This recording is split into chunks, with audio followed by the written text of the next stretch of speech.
ndagerageza kuvuga cyane kuko n'ubundi nsanzwe ndi kuvuga nabyo byari bibi. Kuvuga rero ntabwo ari bibi, ahubwo ikibi ni ukuvuga ibibi. Kuvuga ni byiza, kuvuga ibibi nibyo biziririsha. Ntabwo rero kuvuga ibibi mbere na mbere. Sound check. Mumfashe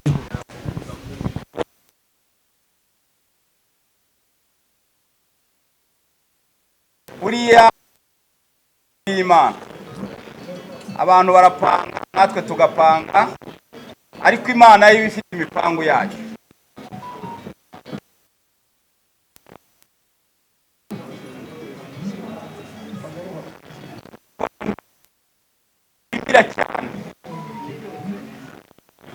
Ndashimira umufasha wanjye,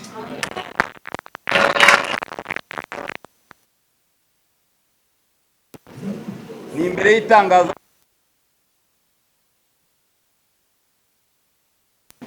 Amina. Mfite umugore utameze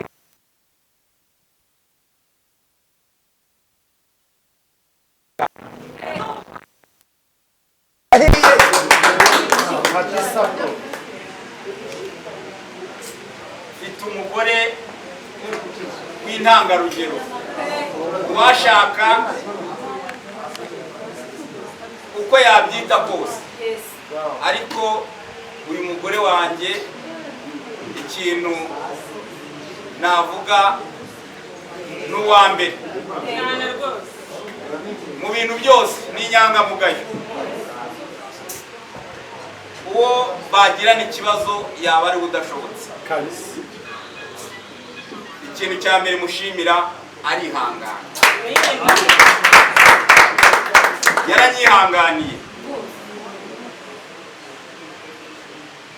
Yaranyihanganiye, yihanganiye ibigeragezo byose yaciyemo nyuma yo kugira ngo fatwe, fungwe. Abantu baravuze, abanyamakuru mwaravuze kabisa, murabizi. Ariko ibyo byose yabyitwayemo neza, arihangana. Yaba umuntu utazi kwihangana, ahari ntabwo tuba duhagararanye aka kanya. Kandi bene abo bantu barabazi. Umugore wanjye arihangana. Ubishaka ndabwira abakobwa n'abadamu cyane, ubishaka azamwegera. Icyo kintu nkimuziho, azamugira inama azakugira, uzumve ko ari inama ugira n'umuntu w'inyangamugayo kandi uzi kwihangana. Ni abagore bake bashobora kwihanganira ibyambayeho, ni bake cyane, ni bake bashobora kwihanganira ibyambayeho. Ariko yarihanganye, nta munsi wa visite wo kunsura kuri gereza atigeze angeraho. Ntabwo nigeze nicwa n'inzara muri gereza. Bafite ibiryo bagabura muri rusange, ntabwo ari bikeya, bihaza ubishoboye, ariko nanone biba byiza iyo ufite izindi nyunganizi. Ntabwo nigeze nicwa n'inzara. Yagiye akora ko ashoboye kose, munafatanyije namwe, icyo ndabashimira. Hari ibyo bita amajeto batwohererezaga. Iyo bakohereje amafaranga ujya kumva ukumva baraguhamagaye bati hari jeto yawe iri hano.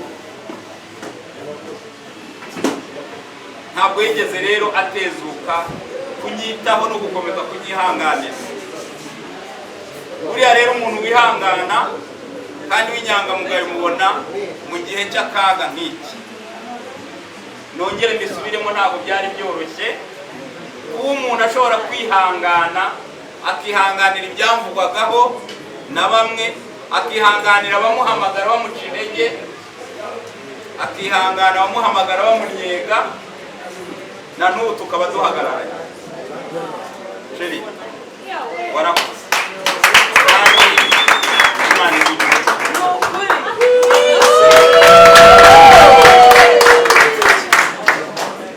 Kabisa.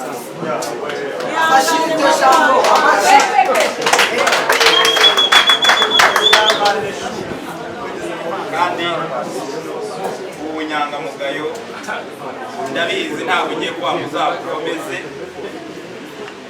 nuko kwihangana bizahora bikuranga kandi tuzafatanya tubisakaze no Rwanda. Ababishaka bazajya batwegera urugo rwacu n'ubundi intangarugero nubwo hataburamo ibintu nk'ibi. Ibi rero byabaye byagombaga kubaho.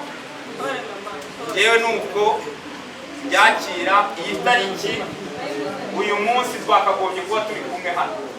Iyo hataba ibi rero ntabwo twakagombye kuba turi kumwe, ariko kubera ko Imana ifite misiyo yahaye umuntu, nagiye muri gereza kugira ngo ngire ibyo bigira, nagiye muri gereza kugira ngo mbone inshuti izarizo, ngo hanze aha ngaha haboneke abantu bazi kwihangana.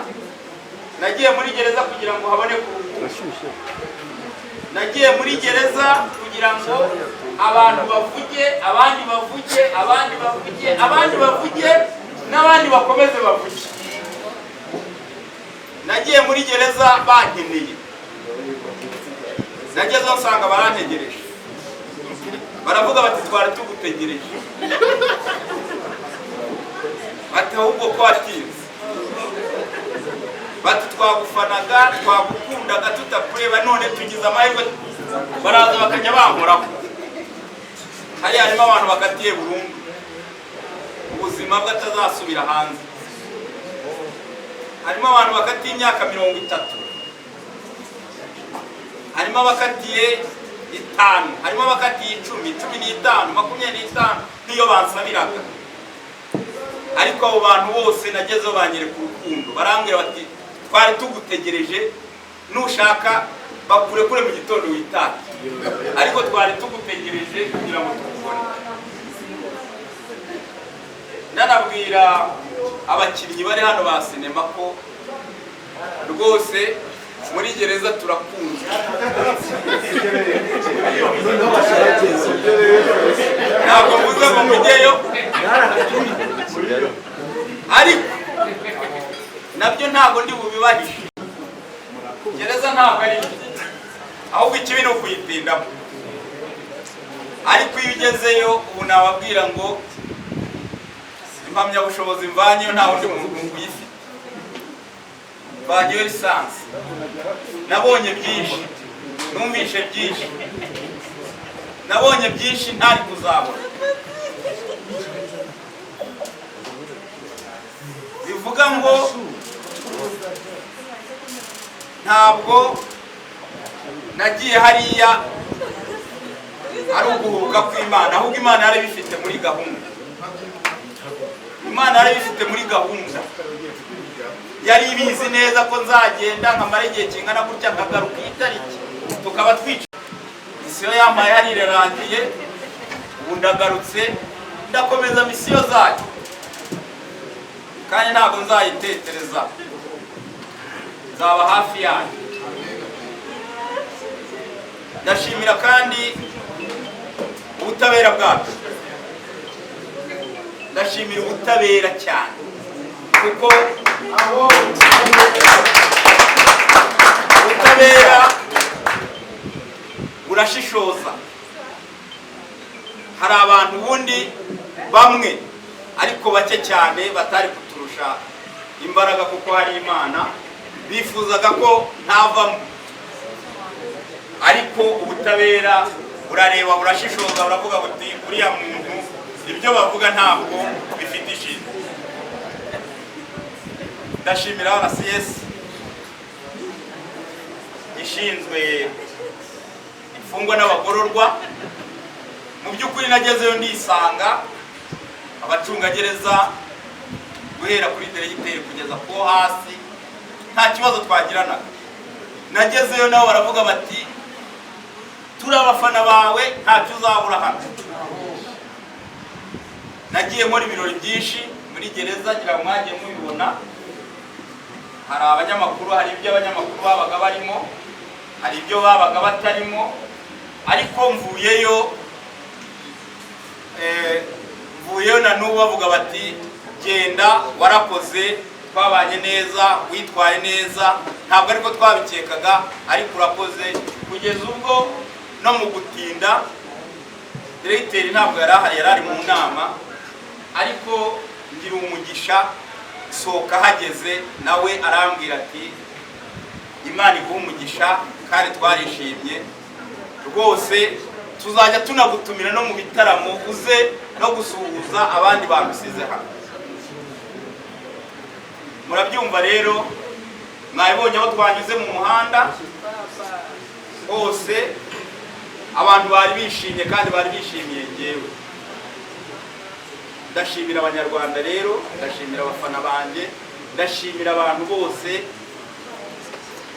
rwose bagize uruhare mu kumusengera ndetse no gutekereza ku byambayeho. Mwarakoze.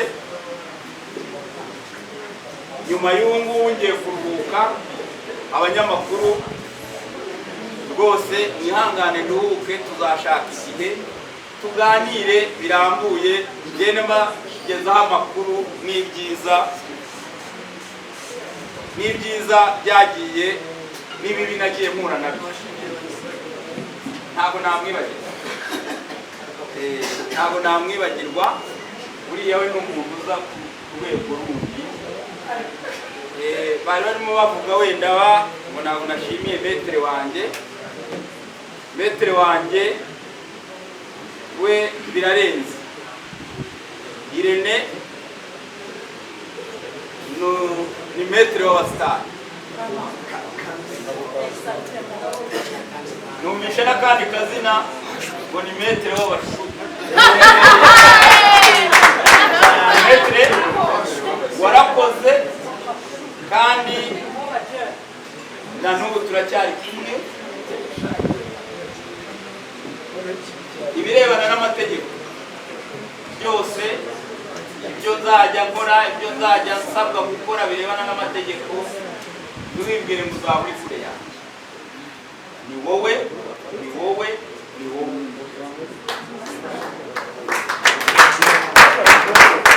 Reka rero ucukiriza aha, ndabizi ntabwo nabivuga byose mu birangize. Icyo nagira ngo babwire ni ukubashimira, kandi shimira n'umuryango wanjye, shimira n'abantu bangezeho ba Janvier rwose, Jani, Sandra,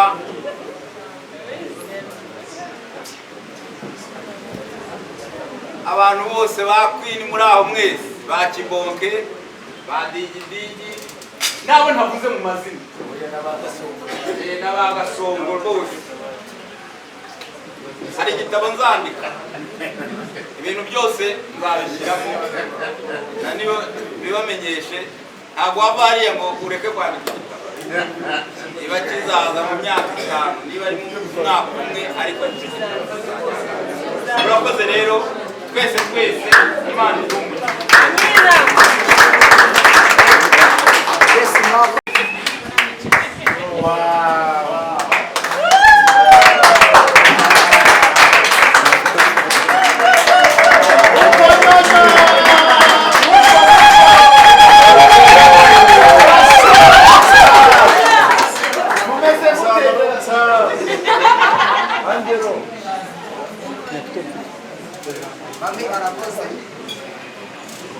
Sound na gay.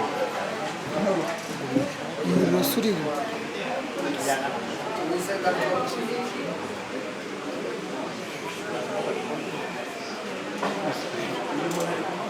Avuga byose. Iyo maze amezi atandatu utabona umuntu wawe niyo wamara iminsi 3 ukamubona mu mutima bigakora. Bose barishimye.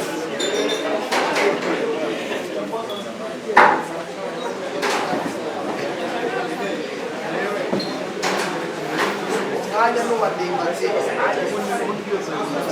ufite ikiri ku mutima, ubundi gusoza nta bindi bikurikira, arababwira icyo gusebura ukarya tukakwakira